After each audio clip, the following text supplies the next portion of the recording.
The 90s were quite the time for hunky eye candy on TV. Pretty much any show you tuned into featured at least one unforgettable stud. Whether you like your guys buff, funny or nerdy, you had plenty to choose from. Let's find out what the following 90s TV hunks are up to now. It's hard to remember a time when George Clooney wasn't one of the most famous actors in the world, but every star needs to start somewhere. For Clooney, it was on the hospital drama ER. At the time, the actor was clearly ready for his big break. As casting director John Levy recalled to The Hollywood Reporter in 2019, he was a 35-year-old handsome leading man with a sense of humor and a sense of vulnerability, but he had also been in 7 or 8 failed pilots by then. We somehow got him a script. Clooney played pediatrician Doug Ross, who was known for his wild card ways. He was a full-time cast member for the first 5 seasons, and then he left the show in 1999.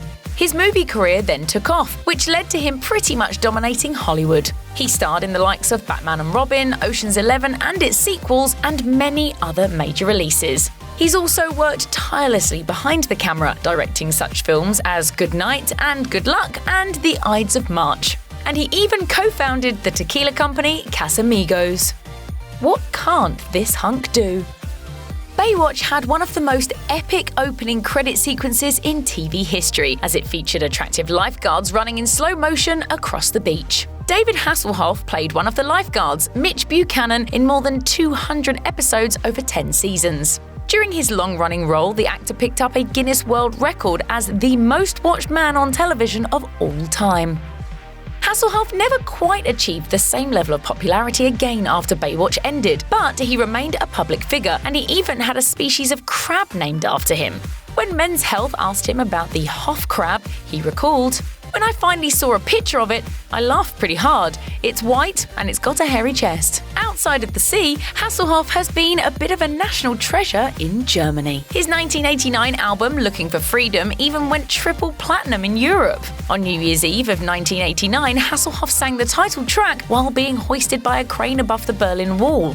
He returned 30 years later to celebrate the occasion, during which he screamed, "30 years of freedom." In 1982, John Stamos landed his first big role as Blackie Parish on the daytime soap opera General Hospital. In 2020, he looked back on that time in his life by tweeting, "Without General Hospital, I'd still be flipping burgers at my dad's burger joint." But Stamos' signature role would arrive a little bit later when he played Uncle Jesse on Full House, which aired nearly 200 episodes over 8 seasons. For a while, it was hard for him to escape the shadow of that iconic series. In 2019, he told GQ, "It's always been a fight. To get into talk shows or television shows, I think the Full House thing has been a blessing and a curse." Things turned around for Stamos in the 2010s when he started to play doctors on a variety of shows like Glee, Scream Queens, and You. In 2016, Netflix rebooted Full House with the sequel series Fuller House. Stamos returned to play Uncle Jesse once again, and the show lasted 5 seasons. Upon the occasion of the show's final taping in 2019, he posted on Instagram, "The end of an era. Again." Saved by the Bell only lasted 4 seasons during its original run on NBC, but it nevertheless continues to evoke nostalgia for so many 90s kids. It followed a group of teenagers at the fictional Bayside High School in Los Angeles, including jock AC Slater, as played by Mario Lopez. Once the show ended, Lopez discovered his true life's calling by just playing himself as he transitioned to the career of an entertainment journalist and superhost. He hosted Extra starting from 2008 to 2019, and then he made the switch to Access Hollywood. In 2020, it was reported that NBC Universal's new streaming service Peacock was reviving Saved by the Bell. Lopez signed on to once again play Slater, who's now the phys ed teacher at Bayside High. When I was in high school, I constantly used to fight with my best friend over a hot girl. I was actually your dad. Over your mom. From 1990 to 1995, Joey Lawrence played Joey Russo, older brother to the title character on the NBC sitcom Blossom. The siblings were a study in contrasts, as Blossom was brilliant and nerdy, while Joey was a little dumb but handsome. Once the show ended, Lawrence transitioned directly into another sitcom, Brotherly Love, which was fitting as he grew up near Philadelphia. Meanwhile, he was also pursuing a music career and he released 3 albums in the 90s. Lawrence's next big role arrived in 2010 in the form of the ABC family sitcom Melissa and Joey, in which he starred for 4 seasons alongside fellow 90s TV icon Melissa Joan Hart. Despite all his professional successes, Lawrence has had some personal struggles. He filed for bankruptcy in 2017 and in 2020, he and his wife Chandy divorced. So now he's gone from being a teen hunk to a hunky single dad. Whoa. "Did I do that?" is one of the most iconic catchphrases in TV history, and we have Jaleel White and his performance as Steve Urkel on Family Matters to thank for that. The actor reminisced about that aspect of his legacy in 2017 during a cast reunion hosted by Entertainment Weekly. Back then, you didn't really know what was going to be a catchphrase that was going to stick. Nowadays, things are so contrived. It's like, oh, we've got our catchphrase. White played Urkel in more than 200 episodes over the course of Family Matters' 9-season run. With his thick framed glasses, suspenders, and squeaky voice, the character was one of the geekiest in TV history. But he also had an alter ego, suave ladies' man Stefan Urkel.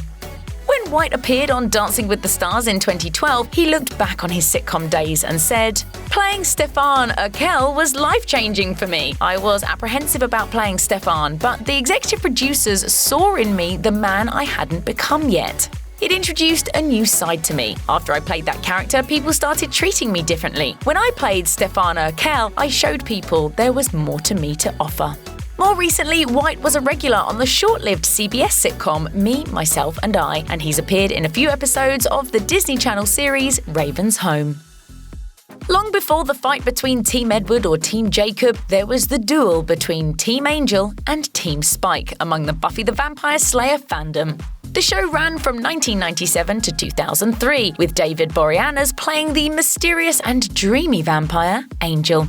The character was such a hit among viewers that he got his own spin-off series in 1999, which ran for 5 seasons on the WB. Boreanaz then tried his luck on the big screen in films like The Crow, Wicked Prayer, but he returned back to network TV pretty soon. Starting in 2005, Boreanaz starred as FBI Special Agent Celie Booth on the Fox series Bones. The show was a mainstay on the TV dial for more than a decade, as it ran for 246 episodes over the course of 12 seasons. After it wrapped up, Boreanaz quickly landed his next regular TV gig on the CBS series SEAL Team in 2017. The busy actor lives in Los Angeles, but he still takes time to support his hometown basketball team, the Philadelphia 76ers. He can frequently be found in the Staples Center when the Sixers are in town to play the Lakers. He shows no signs of slowing down anytime soon, perhaps taking a cue from the SEAL Team training of his current gig. So many 90s kids can easily recite from memory the entire Fresh Prince of Bel-Air theme song. It's no wonder then that Will Smith has gone on to become and remain one of the biggest stars in the world. Smith invented his sitcom alter ego during his early years as a hip-hop artist. On The Fresh Prince, he could be suave, charming, and goofy, often all in the same scene. When the show ended in 1996, he told the Los Angeles Times, "On some weeks, you spend more time with your TV family than you do with your real family. It's hard to say goodbye to that atmosphere, but we felt like it was time. We've all grown as actors and as people. We had an incredibly talented cast, but the show is just limiting." It's no surprise that Smith saw things that way, as his film career was really starting to explode after leading roles in 1995's Bad Boys and 1996's Independence Day. What followed was an unprecedented run of success. During the 2010s, he managed to be the highest-paid actor of the decade. Not all of his films during that time were blockbusters, but he nevertheless managed to walk away with tons of cash. He made most of his money from 2012's Men in Black 3, for which he negotiated a base salary of $20 million plus 10% of the film's gross income, which earned him an additional $80 million. Outside of acting, Smith and wife Jada Pinkett Smith have created quite the family dynasty. Their children, Jaden and Willow, have both pursued musical careers and become icons in their own rights. And it's clear that Smith is still in touch with today's youth, as he's amassed tens of millions of followers on TikTok. New York City native David Duchovny became a star when he landed the part of agent Fox Mulder in the paranormal Fox series The X-Files. But despite that show's success, he had another obligation to fulfill during the X-Files run, as he had signed on to the erotic Showtime series Red Shoe Diaries. As he recalled for Mel magazine, "I could have told myself many things, but I needed a job. I wasn't being offered a bunch of stuff. It was, wow, a job, and possibly a job in the future as the episode spun out."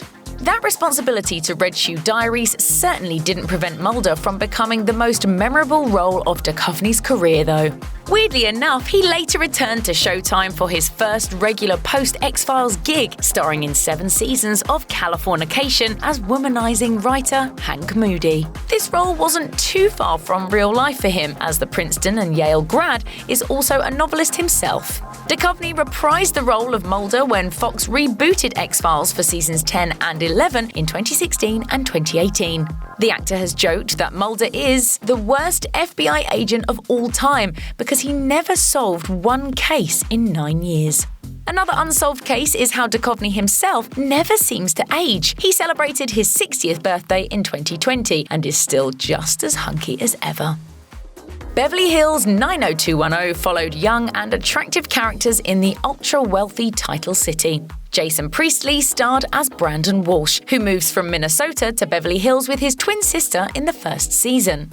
The series popularized the teen drama genre and turned Priestley into a teen idol. After the show ended, the Vancouver native continued to act and also started producing and directing. There's unfortunately been some sad news in recent years in Priestley's circle.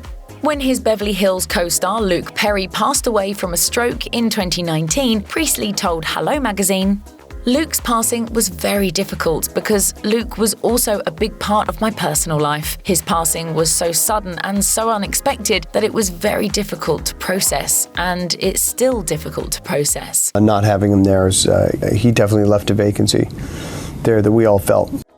And when another of Priestley's former co-stars, Shannon Doherty, was diagnosed with stage 4 breast cancer in 2020, he told People magazine, "Shannon was a big part of my life. She and I will always have a bond that is very meaningful. I'm very heartbroken about the news, and I wish her and her family the best in this very difficult time." It hasn't been all tragedy though, as Priestley was able to spend some time on screen once again with Doherty and his other 90210 castmates when they appeared as heightened versions of themselves in the 2019 series BH 90210. Check out one of our newest videos right here. Plus, even more Nicki Swift videos about your favourite 90s stars are coming soon. Subscribe to our YouTube channel and hit the bell so you don't miss a single one.